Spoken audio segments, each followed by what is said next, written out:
Alright, let me explain how this works. Don't worry, sweetheart. I know what you're looking for. Some scary stories from my hometown.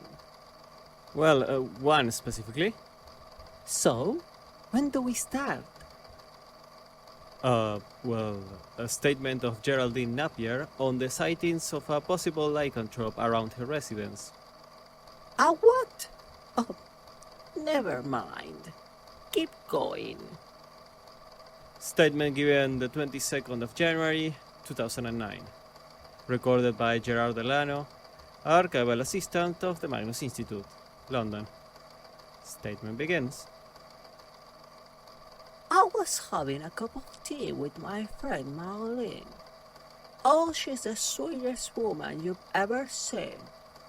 A heart of gold with an unfortunate, bad-tasting man.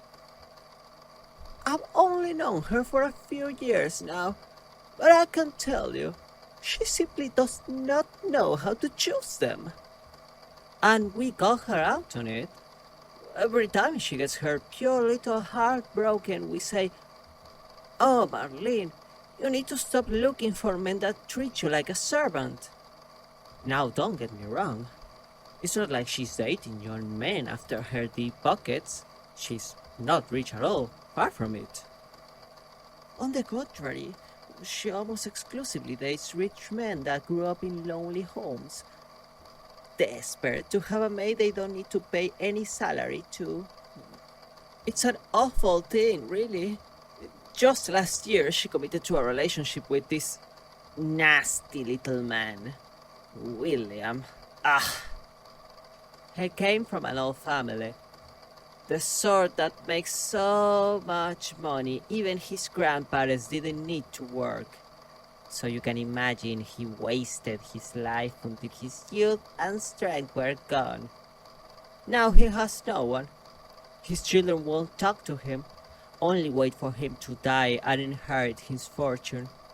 As if they're lacking in any way.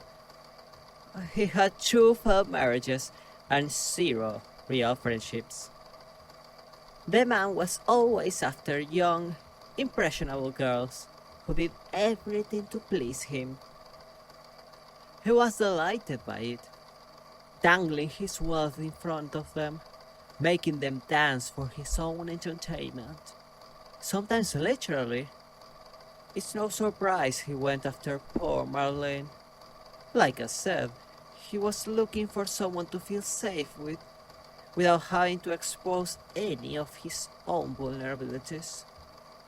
And of course, force her to do all the work.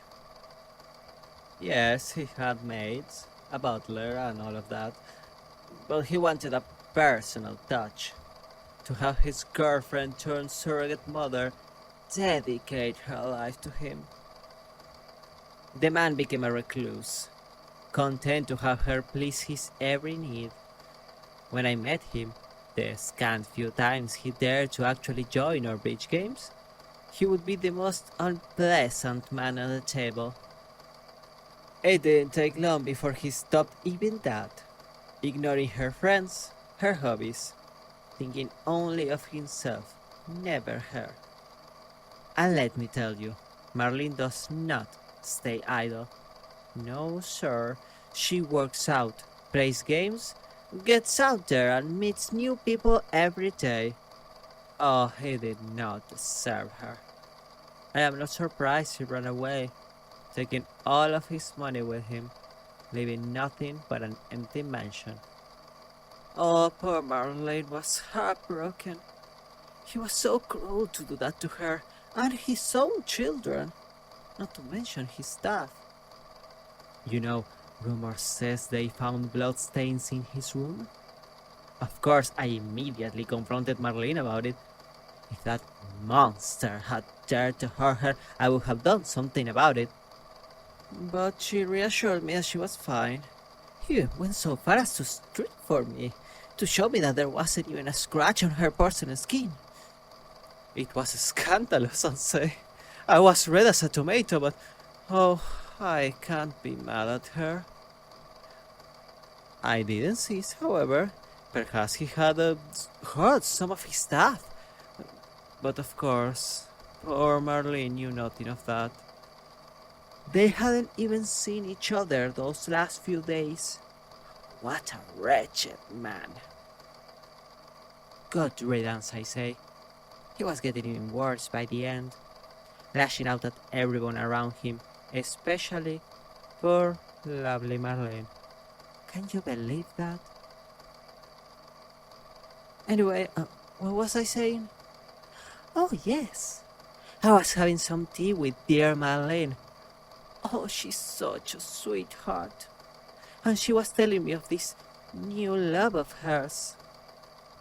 Herman. I have met him before, and had hoped it was only a fleeting thing. Don't get me wrong, the man is decent enough. Works as an accountant, makes good money, and it's pretty quiet. But I keep telling poor Marlene that she needs to take a break. Stop dating so much. Plus, if I'm honest, I don't trust Herman too much. He kept giving us weird looks, like our little bridge group was in some dark secret he didn't know of. Once, I saw him flinch when dear Marlene offered him a cup of tea, like he was somehow afraid of her. Afraid? Of Marlene! Please, she's a gentle giant of a woman. You can ask Angie. They've known each other for longer, and they are the sweetest ladies I've ever met. But what was I saying? Oh, yes. We were talking about Herman, and of course, Marlene kept saying how beautiful he is, how wonderful, kind, and all that. I just couldn't take it anymore. Marlene, I said to her, you can't keep seeing the good in every man you date without the bad. Surely Herman, sweet as he is, must have some bad qualities. No man is perfect. She considered it for a moment, then told me that he's perhaps too gullible. I'm sure you've seen in the tabloids those ridiculous claims of a wolfman haunting the neighborhood. Well, that was a... Bah! Fairy tales. It's either some fabrication from so-called reporters staining the good name of actual journalists, or some youngsters dressing up in cheap rubber masks to scare the population, all because they have nothing better to do. Well, you won't believe it, but Marlene told me that mumbling Herman claims to have been attacked by it. Please. I've seen him stumble and hit his head on a countertop because he was too busy looking at dear Marlene. Although thinking about it, he was walking backwards for some reason, as if he had to keep an eye on her. I bet he just had a rough encounter with one of the neighborhood dogs and didn't know how to handle himself. I told Marlene he must be pretending he saw the wolfman to protect his fragile ego, but no, she kept defending him. That sweet Marlene. Oh, while we are discussing that, you know she told me the funniest thing the other day. She said, a wolfman? Why does he have to be a man? Couldn't it be a wolf woman? When I tell you, I couldn't stop laughing. She said it with such conviction. I wouldn't have taken her for a feminist, but you know Marlene, always full of surprises. She did seem a bit upset at that, so I promised her I understood. After all, it wasn't a crazy notion. Why should men have the privilege of mauling their fellow men?